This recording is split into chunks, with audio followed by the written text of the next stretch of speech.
Britain's royal palaces. Majestic. It's absolutely dripping in history.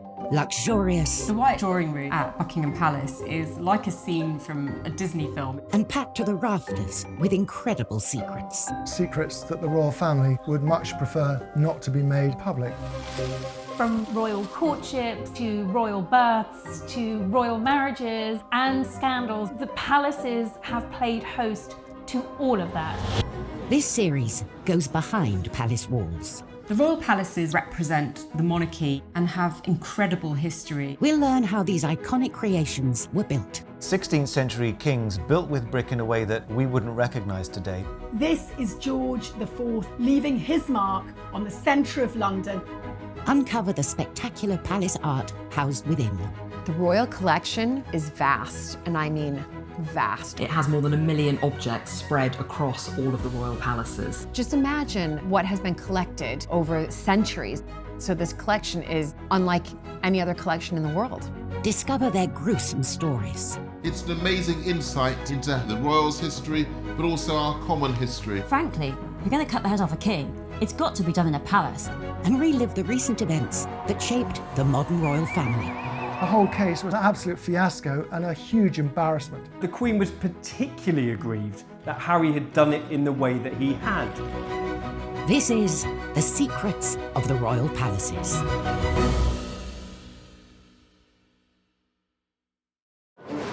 This time, a palace security breach puts the Queen in peril. To wake up to find a complete stranger standing over your bedside must be terrifying. We reveal Sandringham's scandalous past as a playboy prince creates the ultimate party palace. He was a gambler, he was a bit of a drinker, and he was constantly at it. And the world's most iconic palace suffers a plumbing problem. She had this handkerchief covered in perfume just put to her nose so she wouldn't smell it. We reveal the secrets of Leonardo da Vinci's drawings hidden within the royal collection.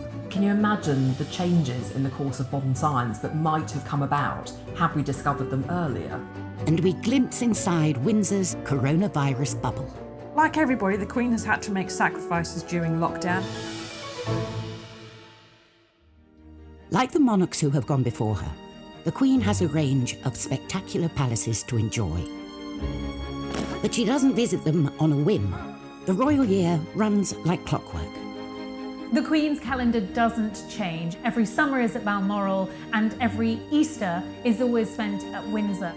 And for Christmas, there can only be one location, Sandringham in Norfolk. We think of Sandringham as all the royals getting together for their Christmas Day service and getting those iconic shots. But Sandringham wasn't always the traditional venue for royal Christmases. From the 12th century, monarchs had spent the festive season at Windsor Castle. But this all changed when the royals put down roots at this much-loved family home. Set in 20,000 acres of Norfolk countryside, this mini-kingdom has been the private home of 4 generations of British monarchs. Sandringham's not an obvious regal property. It's often criticised for just being a country house and not a necessarily very distinguished one either. But the point of it is that it is comfortable. I think Sandringham occupies a unique position among the royal residences, and each succeeding generation of royals has loved it. Sandringham is about the private person. It's about the family life behind the image of the throne. Prince Philip has retired there. So in many ways a kind of wholesome royal family house, but indeed its history was rather different. In 1862, Queen Victoria acquired the Sandringham estate for her somewhat wayward son and heir, Edward. Edward was notorious. As much as his parents were sort of chintzy and conservative and domestic and dull, Edward was revolting, libidinous. He was a gambler, he was a bit of a drinker, and he was constantly at it. He had a voracious appetite for women. Marlborough House, Edward's London home, was notorious. Sandringham would be a sobering retreat where he could grow into the role of king. Get him back on track, stick him in an off-path, off-beat estate, and see if we can't improve his behaviour somewhat. Edward threw himself into the project, demolishing the original Georgian house to make way for a new retro house. Sandringham was a style which some people call Jacobean. It's a generic 16th into 17th century revival. It talks about an age of historical confidence. It's youthful, it's a bit extravagant, but by no means too extravagant. The new Sandringham looked sensible on the outside, but inside it was a palatial party house. You wonder what the architect's brief was for Sandringham. If you have a checklist for the racy young monarch-to-be of the 1860s and 70s, you might want a bowling alley or billiard tables. But you've got to have the space to entertain people and to get engaged in country pursuits. And if you are a Prince of Wales, you've got to do it in style. Edward also made the most of Sandringham's vast estate, turning it into a shooting paradise, complete with Europe's largest game larder. It was less in many respects about the house and more about the grounds, this kind of playboy park, for want of a better expression, which is where a lot of Edward's attention went. They planted thickets and they imported literally bags of partridges and pheasants and rabbits to get this started. How to make this the very best shoot in England, and that really, really mattered at the time. They say time waits for no man, but at Sandringham, even the clocks were subject to royal whims. Edward was absolutely determined to try and cram in as much hunting each day as he could. And indeed, he changed the clocks, created Sandringham time to give him more daylight hours to hunt in. Sandringham time, 30 minutes ahead of Greenwich Mean Time, was the official time on the estate from 1901 until 1936. And eventually, Edward's mother got her wish, as he and his country house settled down somewhat. The thing about Sandringham is that, like its inhabitants, it grew up. It went from being a place of billiards and bowling to more cultured pursuits as Edward VII and Queen Alexandra and their children all evolved and grew up. And so the old bowling alley became the Long Library, and that's where the Queen is shown when she gave her first televised address to the nation. So it's not a fixed thing, it shows a life lived. The royal palaces serve as homes, as offices, and as bolt holes away from it all. But they all share a common purpose: to keep the royal family safe. Some were built with security in mind. Windsor is a castle. It was built to do battle. It was built to house armies. It was built to protect a royal family. But the palaces are not always as secure as they seem. At 6:45 a.m. on the 9th of July 1982, unemployed labourer Michael Fagan approached Buckingham Palace.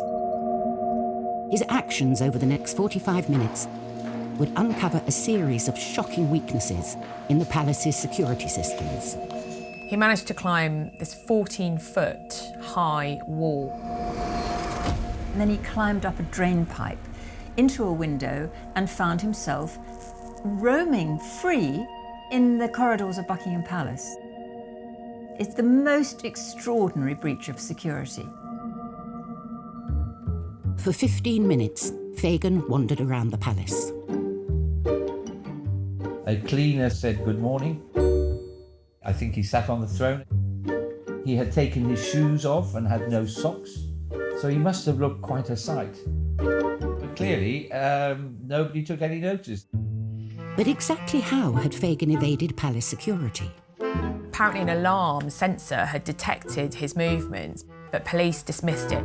The officers in that control room had been desensitised to the alarms because there was ongoing problems by them giving false readings. So he was allowed to wander around Buckingham Palace. Fagan could have left the palace and no one would have known. But his early morning jaunt didn't end there. He entered a room that would turn his trespass into a worldwide scandal. At 7:15 a.m, he found the door to the Queen's bedroom unprotected. Her security detail had gone off the night duty at 6 o'clock, and nobody else was in place. And the next line of defence, her footman, was nowhere to be seen. The footman had taken the dogs for a walk, so the Queen was there on her own. Inside the bedroom, Fagin opened the curtains and woke the Queen. The sight of this slightly dishevelled man wandering into her bedroom must have been really, really terrifying for the Queen. To wake up to find a complete stranger standing over your bedside must be terrifying. The Queen pressed the alarm bell in her bedroom. But no one came.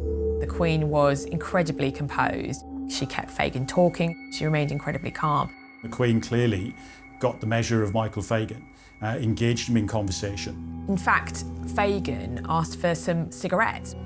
Luckily, a maid who'd been cleaning nearby entered the Queen's bedroom. The maid went to get cigarettes and returned with police officers. Fagin was marched out of the palace, with everyone realising the Queen had been very lucky. It was a complete and utter disaster from a protection point of view. I mean, by very good luck, Michael Fagin did not go there with the intention of harming the Queen. But it could have turned out really badly. The impact of this break-in went much further than the Queen's bedroom. The commander of A Division was forced to resign, and several other junior officers were actually disciplined and as a consequence.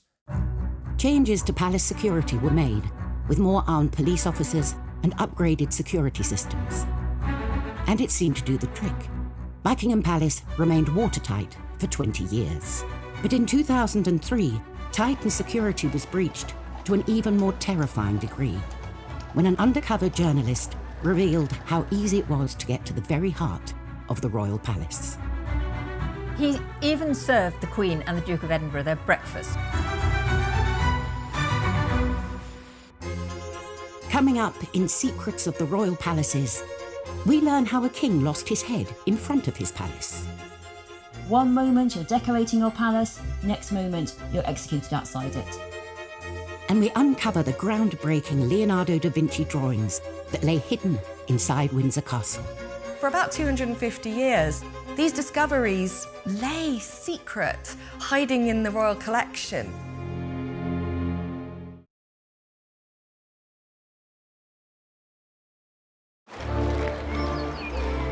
Royal palaces form the backdrop for great national events, where we can join the royal family in joy and celebration. But they have also been the site of the royals' darkest days. In January 1649, the monarchy was in peril, and so was King Charles I. He'd lost the English Civil War against Oliver Cromwell and his parliamentarians, and now he was on trial. He was essentially put on trial for not doing the job of king in the way he should have done, for really taking too many powers from Parliament and proroguing Parliament too much, so don't do that. He defended himself quite valiantly and said he shouldn't be on trial at all because he was king and only answerable to him up there. But it was a foregone conclusion, open and shut case to the Cromwellians.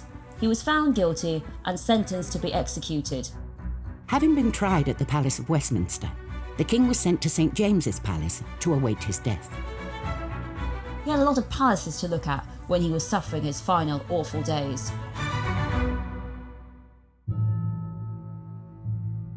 On the 30th of January 1649, Charles was marched across St. James's Park, not to Tower Hill, the traditional execution site, but to the Palace of Whitehall. Because frankly, if you're going to cut the head off a king, it's got to be done in a palace. And this wasn't just any palace.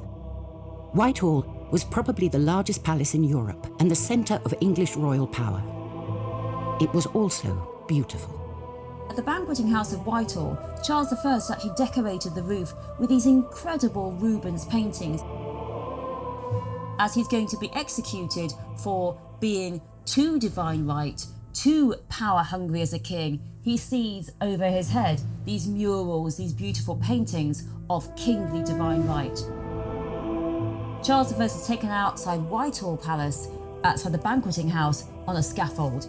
He gives a very brave and valiant speech, but unfortunately, it's a bit windy and no one really can hear it. But he submits very bravely, he tucks his hair into a cap so that they can get a nice clean blade, and he raises his arm as a signal. So, that's quite significant, isn't it? That actually he gets to raise his arm. Most people who are executed have no choice when the axe comes down, but he has that moment of grace. And he was finally executed in front of everyone outside Whitehall Palace. So you have to watch out if you're a king. One moment you're decorating your palace, next moment you're executed outside it. Charles I lost his throne and his head, but he left an incredible legacy, a collection of artworks that would become the basis of the royal collection. Charles I was a great lover of the arts. He recognised the power of collecting, the power of art to showcase the strength of the monarchy and of the court. When the monarchy was restored, the collection continued to grow, and today it's one of the largest private art collections in the world, boasting over 1 million items. Some are proudly displayed on palace walls, and others are carefully archived and rarely seen. Windsor Castle's print room is home to an extraordinary collection of some 600 drawings by Leonardo da Vinci. Leonardo da Vinci has rightly been recognised as one of the most incredible minds of all time.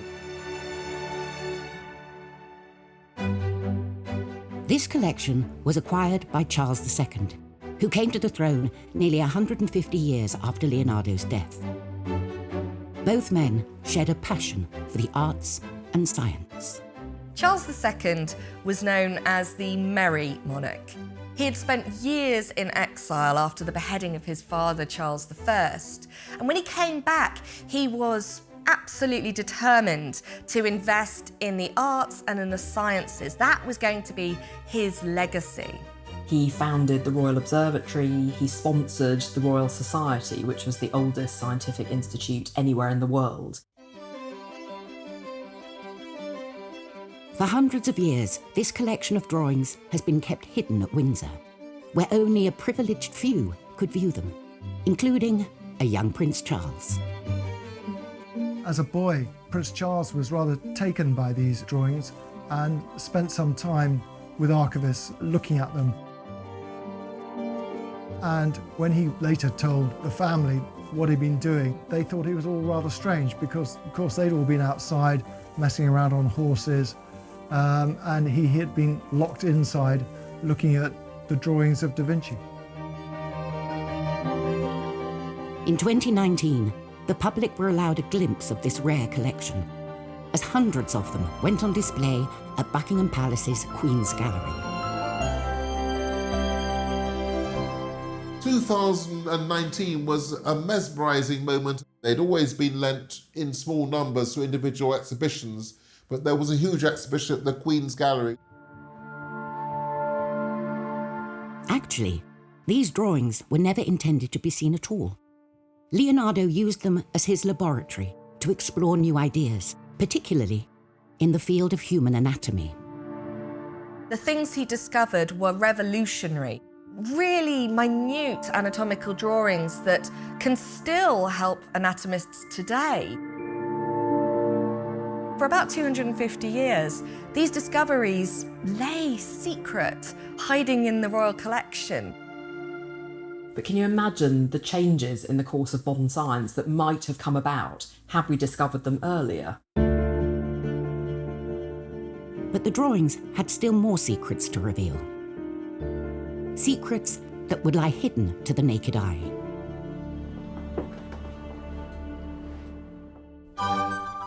Royal palaces house not only priceless treasures and centuries of history, but also the royals themselves.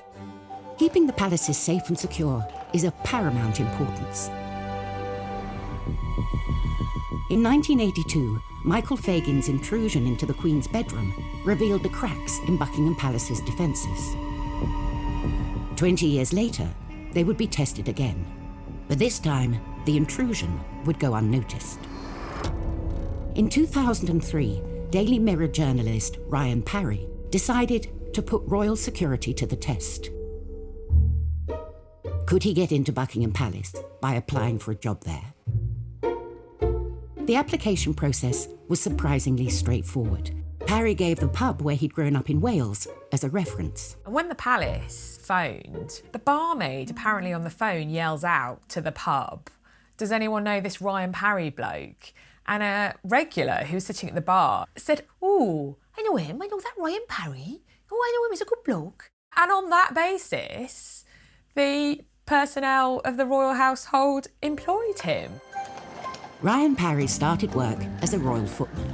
To expose the access he had, a covert Daily Mirror photographer was positioned to snap him. These images showed he was at the heart of the royal household, with no proper security checks. He was shown riding on a state coach, and even stepping out onto the famous Buckingham Palace balcony. I just had to kind of, kick myself and think, I can't believe I'm actually standing at this very spot. The distinctive uniform was his past. Once he'd got the uniform, there seemed to be a trust. He used his access to all areas to nose around the whole palace. He even served the Queen and the Duke of Edinburgh their breakfast, and he took photographs. It was the most extraordinary scene. They had their cornflakes and cereals in Tupperware boxes. We imagine perhaps that the Queen eats off silver salvers on a daily basis, but actually she doesn't. She eats just like the rest of us. Parry's unlimited access to the palace even coincided with a presidential visit by George W. Bush.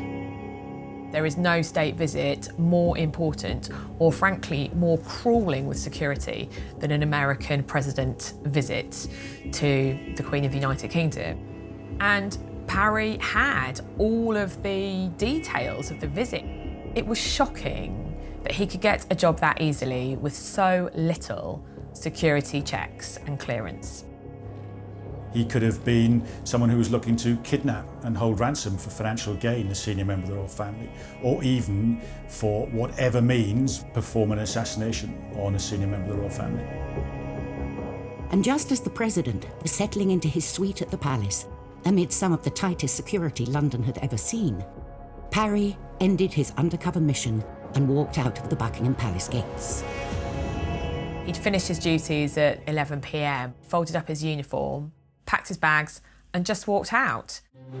The next day, the Mirror published his story, 15 pages of detailed insights into life at Buckingham Palace. My brief was particularly to look at the security procedures in place. But a lot of what you wrote, obviously, was more kind of below-stairs tittle-tattle, wasn't it? Sure, but that was all part of my information gathering. The palace were furious because, of course, Ryan Parry was undiscovered. They only knew about it when they saw the front page the following day. This wasn't just a breach of security. They'd had an intruder who had taken photographs of their space, their private life.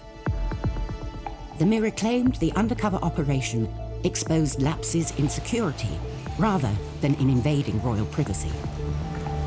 You have to look at how those flaws are exposed and how, in fact, you make sure you deal with them, so that shouldn't be allowed to happen again. An inquiry into the incident led to a new vetting procedure being introduced to ensure the palace is kept watertight. But for those tasked with keeping the royal palaces secure, the challenges remain. Palaces and castles are not prisons. You don't have ack-ack guns, you don't have huge amounts of barbed wire. And the royals themselves do not want the intrusion, so you have to balance that they're homes with security, and it's not an easy job. Still to come on Secrets of the Royal Palaces, we reveal Windsor Castle's invisible Leonardo da Vinci drawings. It's an incredibly rare privilege to be able to see them in the flesh. They're not normally able to be on display. And we glimpse inside Sandringham's most private of rooms, where one Thomas Crapper spared the blushes of the prince's mistresses. They would have had to have put up with gross, handsy Edward, but they could have at least lushed away their own detritus.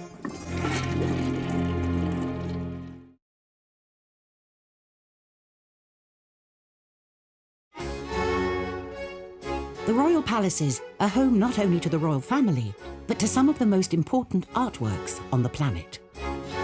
All of this stuff is the Queen's, but it's also the country's. The royal collection looks after all of this priceless furniture, all of these priceless paintings on behalf of the nation. Amongst the collection is this rarely seen set of some 600 drawings by Leonardo da Vinci. Acquired by King Charles II over 350 years ago, they're still revealing their secrets today. One of the things that would have really appealed to Charles II as both a collector and someone with quite a scientifically inclined mind was Leonardo's mirror writing. Many of the drawings are covered in a strange handwriting, and this was Leonardo's secret shorthand. It was also mirrored, so it only reads properly from right to left if you hold it up in front of a mirror. We're not entirely sure why he did it. One argument is that he was left-handed, and so by writing across the page, he wouldn't be smudging his own ink as he went. To me, it really looks like it's coded. So perhaps he used mirror writing in order to protect his ideas from people that might wanted to steal them. But these weren't the only secrets the collection was concealing. Among Leonardo's most beautiful sketches are pieces of paper that seem like they are completely blank. Over the centuries, the drawings had faded. But under UV light, they are revealed.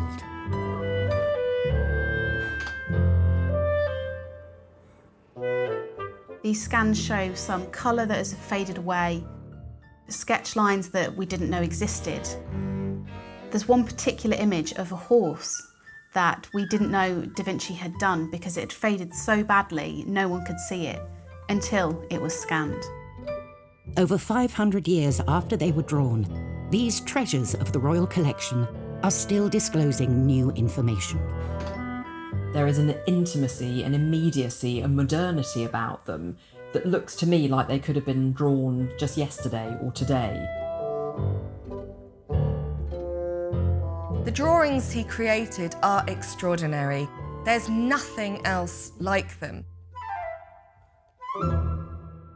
The royal palaces and the artworks they contain celebrate the nation's history. But there are some moments in the past that the royals would rather forget.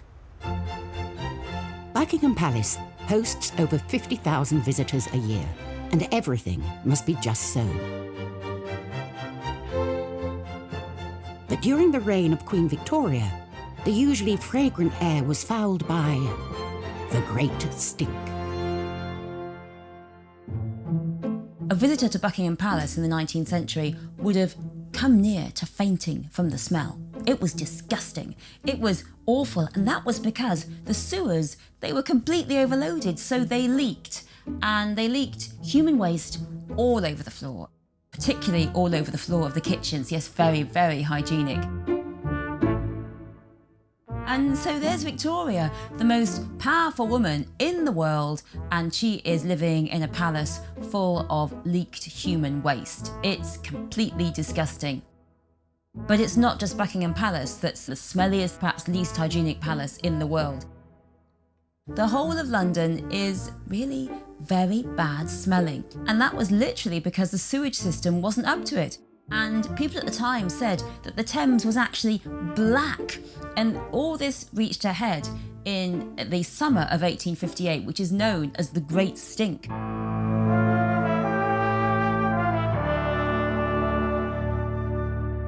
And Queen Victoria herself, well, she soldiered on.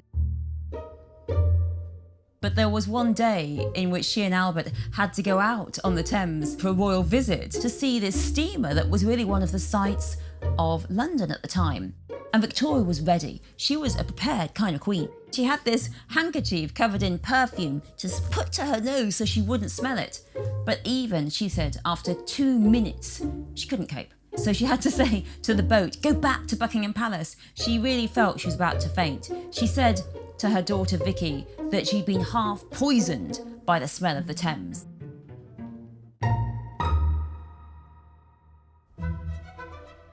The royals might have hoped this was the end of their toilet troubles. But 13 years after the Great Stink, they faced a new sanitation issue. This time, the problem wasn't at Buckingham Palace, but at Sandringham. Queen Victoria bought the Sandringham estate for her 21-year-old son Edward, in the hopes that it would offer a calmer, healthier lifestyle. But at this idyllic country residence, a deadly threat lay undetected, and the heir to the throne was left fighting for his life. In 1871, Edward, the Prince of Wales, got really sick with typhoid fever, and it created a huge national moment of emergency. The press reported daily Edward's battle for survival. Tensions were raised because his father, Prince Albert, had died of typhoid only 10 years earlier. A great inquest was undertaken about where he might have got typhoid from. And so the issue of how to create a clean, safe, sanitary environment was something taken with the utmost seriousness. As part of the investigation into how the prince might have got typhoid, it was thought that contaminated water at Sandringham might have been the cause. The solution was for a 60-foot high tower. It had on the top of it a 32,000-gallon iron tank, which contained the water from a new spring which had been drilled. And all that fresh water then would be enough to power the taps and the toilets down in the house, but was also strong enough for 4 fire hoses to be sprayed over the roof of the place. 7 years after Edward survived typhoid, the Appleton Water Tower was completed. Built in a Byzantine brick style, it sits on the highest point of the Sandringham estate. There's an extra benefit to that because a royal viewing gallery was set underneath the tank, which gave sweeping views across North Norfolk. They must have had their fingers crossed that the tank held over the royal family. And works were carried on inside the building too. For the palace loos, Edward brought in the best. Thomas Crapper's name echoes down the ages. He was celebrated for being a great sanitation engineer. He went from toilets being bog standard to creating a new standard for bogs. He's not the inventor of the flushing loo, but he's one of the men who patents it and makes money from it. He was given a royal warrant for the work that he did at Sandringham. He created all of the sanitation for this new house, including 30 cedar-seated toilets. And they were things of great beauty. For Edward, such pretty porcelain was certainly an added attraction. He was well known for keeping a string of pampered mistresses.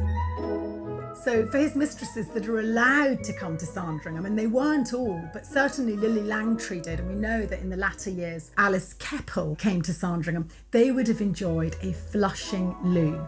They would have had to have put up with gross, handsy Edward, but they could have at least flushed away their own detritus. So there is always an advantage to being the lover of royalty.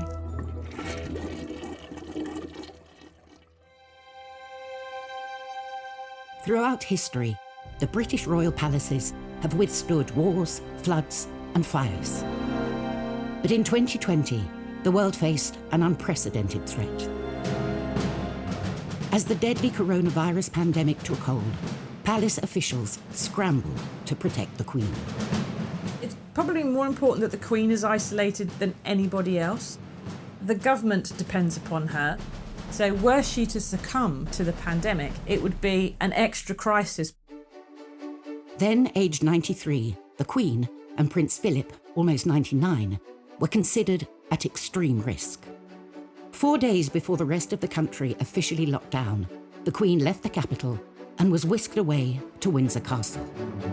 Having a castle like Windsor Castle to lock down in is almost ideal. It's built as a fortress.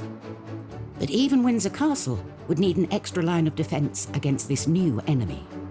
So the royal household set up something known as HMS Bubble, sort of a social bubble, if you like, within Windsor Castle. HMS Bubble consists of a team of 22 loyal staff members who supported the Queen and the Duke through lockdown. Like everybody, the Queen has had to make sacrifices during lockdown, and she's managed to pare her staff down to just the basic 22. You know, a couple of chefs, an army of gardeners, a valet or two, some housemaids, housekeepers. I don't think she'll be making her own dinner quite yet, but it's definitely a stripped-down version of the huge amount of staff and courtiers she normally has. Before entering Windsor for their 3-week shift, every member of staff would have to undergo a week's quarantine and COVID testing. You're dealing with an invisible enemy. With the virus, it only has to come in that secure bubble that you've created. Getting it wrong is not an option. Despite the strict new measures, spirits in Windsor remained high. Prince Philip was particularly amused by the use of the phrase bubble, because back in the 50s and 60s he was referred to in some quarters as the Big Bubble, which was of course Cockney rhyming slang, bubble and squeak for Greek. So the first number is 5 and 8, 58. But even with palace doors firmly shut, the world was allowed a rare glimpse inside Windsor and the other royal homes. I'm very glad to have been able to join you today. One of the big revelations of lockdown has been being able to see into everyone's homes. The Queen on the phone to Boris Johnson during one of her weekly audiences, using the old-fashioned 1970s telephone surrounded by corgi ornaments. Every surface that is flat in their homes is covered in clutter. Now, these are homes of people who never do their own dusting. She may not do her own dusting, but the Queen and her team have successfully managed to keep her palace COVID-free. Coming up on Secrets of the Royal Palaces, Prince Philip's controversial plans for Sandringham cause a royal family feud. The Queen Mother, she was horrified that a house that she loved might be threatened with demolition. And we reveal the strict protocol surrounding the royal tartan. It is the most exclusive fabric that anyone could wear in the world.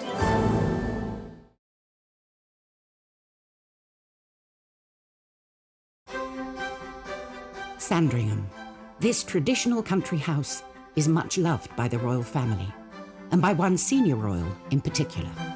Sandringham Estate is really the kingdom of Prince Philip. It was given to Prince Philip by the Queen after her accession, and the fact that he's retired there really shows that it's there that he feels most at home. But the old house hasn't always enjoyed universal acclaim. If you look at the critiques of Sandringham, it's never held up as a fine piece of architecture. In fact, it was said under George V that there wasn't one fine stick of furniture or bit of art in the place, with the exception of some tapestries. Philip had his sights set on a rather radical makeover. It might surprise us to think of the Duke of Edinburgh suggesting that Sandringham should be demolished. But once upon a time, he did that in 1960. If Sandringham needed to be swept with a new broom, the Duke of Edinburgh was the man to wield it. Philip carved out this role as a bit of a moderniser. Now, that's not how we'd see him today, but give the guy a break. He's in his 100th year. Prince Philip proposed that it should be pulled down and the dusty old rooms might be replaced with something altogether more modern and befitting of a 20th century monarchy. He looked to an architect called David Roberts, who'd used a brick modernism, large windows and open planning to create new types of space and lots of light. Amidst an atmosphere of post-war optimism, the Queen was sympathetic to Philip's modern ideas. But then the Duke came up against a formidable opponent. The Queen Mother hadn't really bought into that whole picture, and she was horrified that a house that she loved might be threatened with demolition. Queen Elizabeth faced a dilemma: back her beloved Philip or put family and tradition first. This isn't just a royal residence. It's somewhere that the Queen is hugely emotionally invested in. Her grandfather and her father adored Sandringham. Ultimately, the Queen Mum got her way. The Queen rejected Philip's plans, and the nation was spared a 1960s concrete palace. So Sandringham stayed the way that it always had been, and consequently, Sandringham has hardly evolved since. The interiors are still largely as they were in the 19th century. The sitting room is kind of full of knickknacks. There's the feeling that Queen Alexandra or Queen Mary have sort of just left the room. So not necessarily everybody's taste, some might say a bit over the top, but actually very, very intimate and warm and cosy. Sandringham isn't the only much-loved private royal home. Balmoral is set amongst the lochs and mountains of the Scottish Highlands. Its beauty inspired one royal to turn fashion designer. At Balmoral, the royal family love to embrace the Highland life, particularly when it comes to their attire. The family take their Scottishness very seriously, and they wear tartan a lot when they're in Scotland. For centuries, tartan has been worn by Highlanders as a symbol of clan identity. Each clan in Scotland has its own tartan. It represents the family, the lineage, the history of that particular clan. So it's about as Scottish as you can get.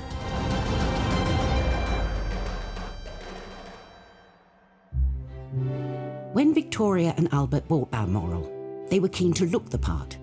But as a non-Scot, Albert had no tartan. So he decided to design his own. The Balmoral tartan that was designed by Prince Albert, and it's grey and red and black. It's quite distinctive. The mottled grey background of the Balmoral tartan is supposed to represent the granite that can be found locally around Balmoral. It was slightly amended by Edward VIII, so now the version we have today is similar but slightly softer in tone. But what makes the Balmoral tartan so unique is its exclusivity. The use of the fabric has for many years been strictly controlled. The Queen is the person who has to decide if anyone else is allowed to wear it, so even those in the royal family have to get her permission.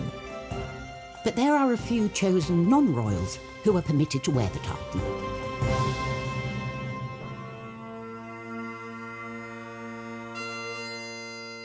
Bagpipe players on the Balmoral estate and also the Queen's personal piper are the only non-royals who are allowed to wear this tartan. So, unless you're on first-name terms with the Queen, you're going to have to take up the pipes and move to Balmoral if you want a chance to wear this unique royal tartan. It is the most exclusive fabric that anyone could wear in the world. Next time, at Highgrove, Prince Charles turns his country residence into Fort Knox. If you ever go to Highgrove, you won't see the security. It's invisible. At Kensington Palace, a queen held captive.